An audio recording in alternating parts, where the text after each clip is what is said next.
Hello there. If you're watching this video, would you please forward it to any teacher that you know, particularly one who's teaching middle school or high school students?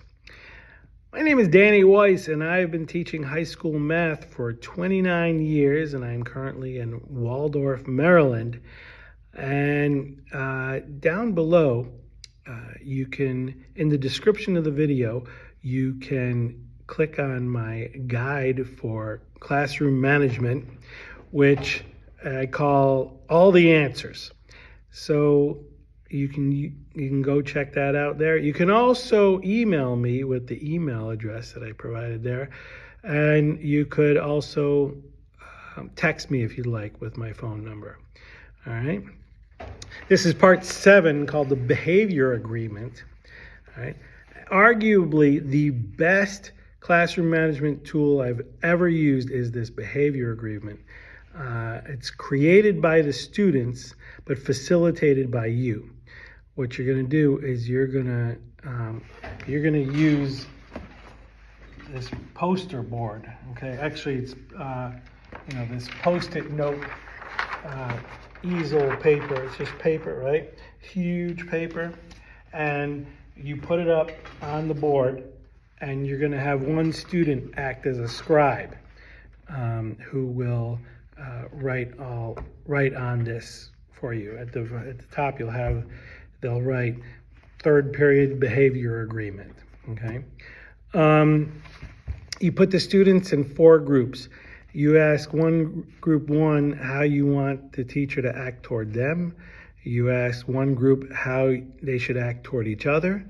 You ask the third group how they should act toward each other. And you ask the fourth group how they need to act when they are angry with each other. All right. So all answers need to be one-word answers. Okay. And you're going to get mostly the same answers from all 4 groups, which is going to be great. You're going to find that the word respect will hopefully come from each group. All right. So make sure that each word is put on the list. When a word is used more than once, that's good. Just put an asterisk next to each word that's used more than once. When everyone is done with coming up with the words, then you have the scribe come up. You ask for a volunteer. It's very important that a student writes the words, not you, all right, because it needs to be created by the students, even though you're the one who facilitated it. Okay. So anyway, you keep these agreements posted in your room all year long. And after you've come up with all of the words, each student has to sign it, every one, and especially the ones that aren't there that day. When they come back, they have to sign it because they agreed to act like that. And, with words like respect, caring, that kind of thing. And I make sure that they agree to having no cursing. I think cursing is not right in the classroom.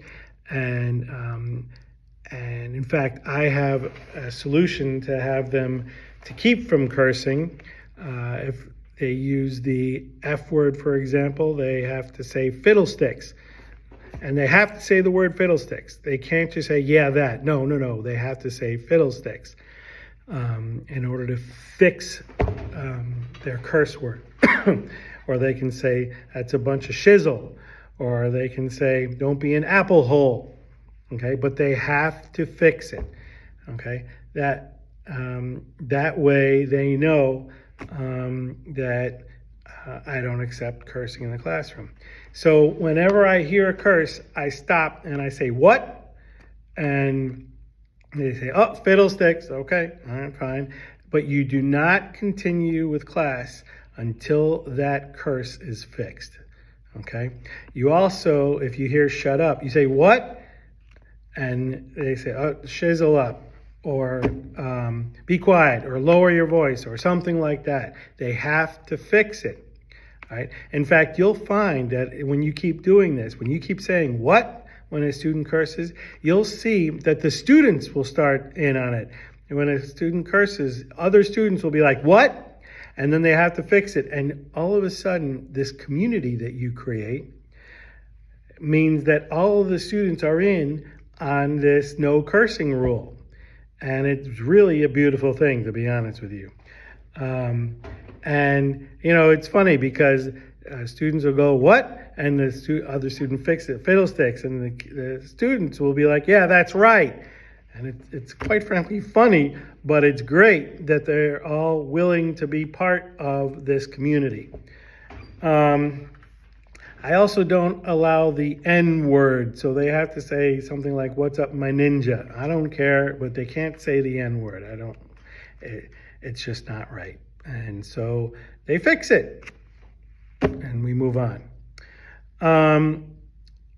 Ultimately, there is absolutely no demeaning behavior allowed in the classroom. In fact, one of the words has to be no put-downs. You can't have put-downs, period. Okay? And so when there's a put-down, you have to say, no, that will not happen. In fact, I tell the kids, you know, if they call someone stupid, no, I don't want to hear stupid. No, you can even say, you have to say, no, you're really smart. And I'll tell you what, you can be sarcastic about it if you want. Oh, you're really smart. I don't care. At least they fixed it. Okay. So, they find ways to fix it. But still, the kid who is insulted gets to say, yeah, that's right. It works. It makes the kid feel better who is insulted, and all of a sudden the drama calms immediately in the classroom. Okay? So it's really important that you do that. Also, what you want to do is if someone puts another student down, you know, you point to their name on the contract. Isn't this your signature here? You signed this, and here it says, right here, it says no put downs. You agreed to this. So what are you doing? Okay? And they have nothing to say because they know they agreed to it and they didn't follow the rule that they agreed to. So this behavior agreement is a really powerful tool that I strongly encourage you to use. When I first learned about a behavior agreement, I thought it was the silliest thing, and I started using it, and it is powerful, extremely powerful. I highly recommend it. All right. Ultimately, your kids have to feel safe in your classroom. So you need to do whatever it takes to keep them feeling safe and never insulted. All right. Hopefully we'll see you for part 8.